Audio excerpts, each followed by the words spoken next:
Kopogore gi manatiere kaunti ma Migori kama jodak e boma ma Migori ywago lal mar pi ma kinde ka kinde ka gidwaro mondo tende kaunti ma Migori oket yore makare mar neno ni giyudo pi e kinde duto.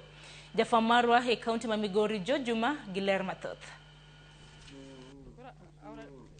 Pi malal kinde ka kinde osebedo ywak ma jodak mathoth e boma ma Migori e kaunti ma Migori kuom kinde malach.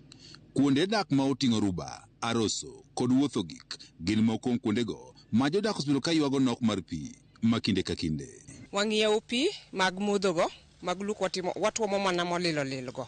Wakwayo the able governor, please, wakwayo gi ministry mari mar water mondo mi ukelnwa pi e dala mar Migori ka migochwa ka sani waonge pi for the last 3 good months pok wabedo gi pi sana e area wa Maroso ka. Wakwayo ni county government of Migori through the governor Mwahero Ochilo Ayako Mbogo ikonywa. Jodak Maroso wacho ni e kind dwe mar 11 mar higa mokalo nyaka dwe mar 1 mar higani pok gineno pi e fereji ka thothgi sani koro tuomo na pige ma ochido e sokono mar Aroso kaachiel kod aorano ma Migori. Sani atuomo pi Aroso maringo, pi maringo mamol ma ji luokore, ji luoke, en pi molil ma nyaka dhok modhe. Koro wan gi shida Aroso ka onge pi. Wan kata jatelo mabilemwa mondo ng'e na Aroso chal nade onge.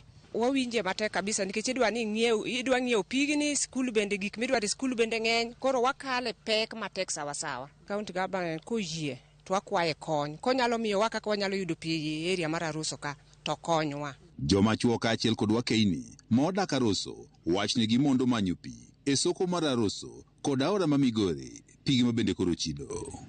Kendo kosa mar pino osemiyo mondo wachandore mang'eny, dhako wuok buti nyaka sama ok owinjore kodhi manyo pi e soko.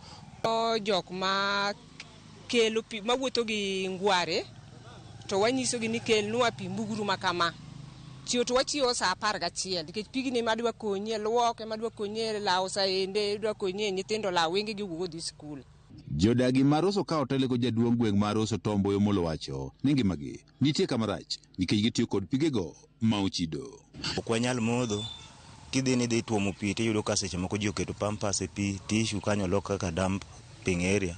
Koro wabedo gi sida kabisa. Koro wakwayo county government kopo noyie to mondo gilosnwa pi mwanyalo yudo kaka wanyalo modho. Wang'iewo mana mowuok e tie daraja. To daraja kucho pi ng'ato goni kibuyu achiel en 50 bob.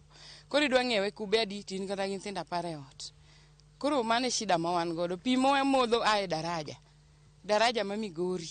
Jodag boma Migori ywak ni mokuom pige ma gitiyo godo mawuok e aoche bende koro iolo chilo kaachiel kod yugi gino bende koro miyo tuoche mopogore ma oting'o tuono ma typhoid. Wadak gi luoro nikech kata seche modho pigego chuno ni kata idwa luogo san chuno nyaka ichwake kokinyalo, kata kidwa luokori nyaka ichwake mokwongo kokinyalo luokori kode. Koro wabedo gi tuoche mang'eny. An sama wuoyi kodi ni min oda nitiere ot nyaka sani entiere gi tuo mar kolera, nyicha se oyude gi tuo mar typhoid actually. Na setere hospital muthiedhe matiyo gi pesa over 3,000. Mae miyo wabedo gi tuoche kaendi.